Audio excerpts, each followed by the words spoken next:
I do normally wait to take down my Christmas tree, but this year I kind of got the vibe that I wasn't feeling that Christmassy. So maybe I thought about taking it down before Christmas. Stacy talked me out of it. She said that was ludicrous and defeats the whole point, and she's right.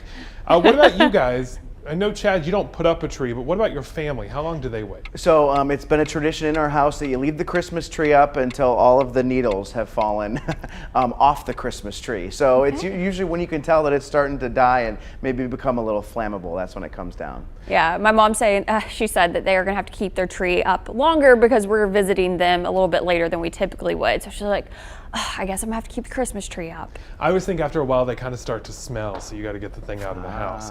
But there actually is a right answer to this, according to Better Homes and Gardens. The best time to take down your tree is January 6th.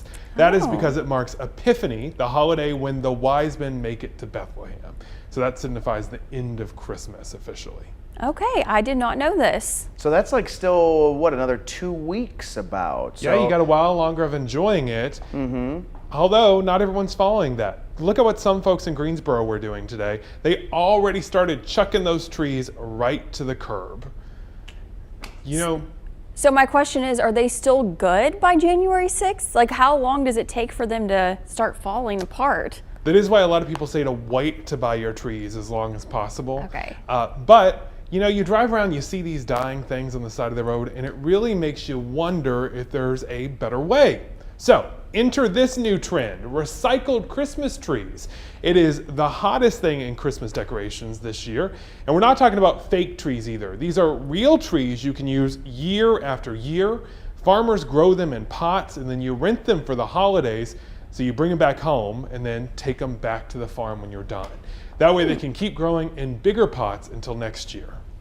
Well, you're keeping a tree alive. There is something that sort of feels a bit morally wrong about watching a tree grow for 10 years to cut it down just for 3 weeks to throw it away. I get what he's saying there. It makes sense to me. Although I worry about how in the world I'm going to get that thing back to the farm. Yeah, but I mean, the whole idea, I mean, it's a great concept if people are worried about, you know, buying a tree, cutting it down, only having it for a few weeks in their home. This is great. Unfortunately, I'm very allergic to Christmas trees, so. So you won't be doing that? No, so the fake tree is the way to go in my house. Are these expensive though? It's about $80 for a year. Although there is a major catch. If you don't keep it alive and you bring it back dead, you got to pay a big, big fee.